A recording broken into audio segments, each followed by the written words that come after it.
Elephant রোডে আমাদের বাসার কাছে একটা সুন্দর ফুড কোর্ট আছে।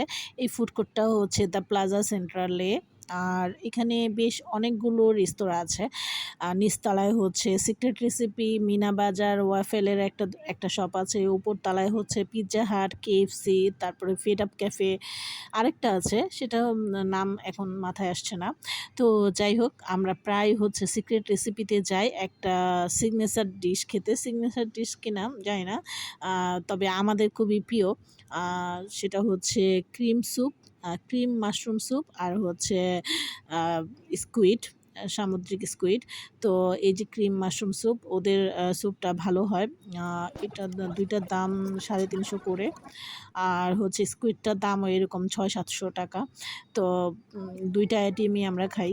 আর বাইরের খাবার কিন্তু খাওয়া ঠিক না, আমি আগেই বলে দেই। কারণ হচ্ছে এই যে ভিডিও ব্লগ আপলোড করি, অনেকে একজনে যা ব্লগ আপলোড করে সেটা দেখে দেখে আবার মানুষ সেটা করতে চায়, সেটা খেতে চায়। যেহেতু আমাদের এবারে ঈদটা ভীষণ বোরিং, তো ঈদের আগে পরে আমরা বিভিন্ন জায়গায় ঘোরার চেষ্টা করেছি। আর দেশের পরিস্থিতি খুবই খারাপ, যেহেতু নিরাপত্তার ভীষণ অভাব, তাই বাসার আশেপাশে যা আছে সেখানে একটু মনের পরিবেশটা ঠিক করার জন্য, মনটাকে একটু ভালো করার জন্য। তবে স্কুইডটা খুবই মজার। আর স্কুইড কিন্তু সামুদ্রিক, এর মধ্যে কিন্তু অনেক ধরনের ভিটামিন উপাদান আছে।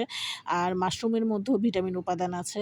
বাইরের খাবার হলো সিক্রেট রেসিপির খাবারগুলো কিন্তু কোয়ালিটিফুল। আর সব রেস্তোরাঁর খাবার যে খারাপ তা কিন্তু নয়। তবে বাইরে খাওয়াটা কম খাওয়া ভালো। একেবারেই যে অ্যাভয়েড করা যায় তা তো না, তবে একটু কম খাওয়া ভালো। তো এই কারণে আমরা ২টা আইটেমই নিয়েছি, আর ২টা আইটেমের বেশি আমরা নেইনি। আ কারণ হচ্ছে একদিকে হচ্ছে মনটা ভালো করতে হবে, আর আরেকদিকে হচ্ছে একটু নিজেদের পছন্দের খাবারটা খাওয়া। আর এখানে অনেক কেকও বিক্রি করা হয়। তো এখানে কেকের আইটেমও আছে। এরপরে হচ্ছে আমরা আবার একটু মিনা বাজারে গেলাম। মিনা বাজারে আমার একটু টুকটাক সংসারের কেনাকাটা ছিল। তো তারপর বাসায় চলে আসলাম।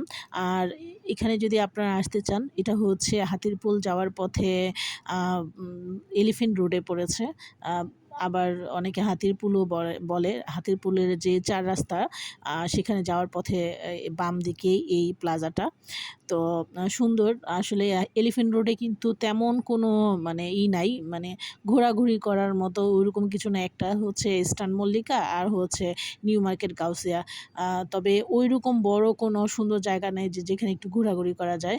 তো এই প্লাজা সেন্ট্রালটা হওয়ার পরে এই এরিয়ার মানুষজন এখানে ঘোরাঘুরি করে। তো এই ছিল আমার আজকের ব্লগ। সবাই অনেক ভালো থাকবেন। Thanks for watching.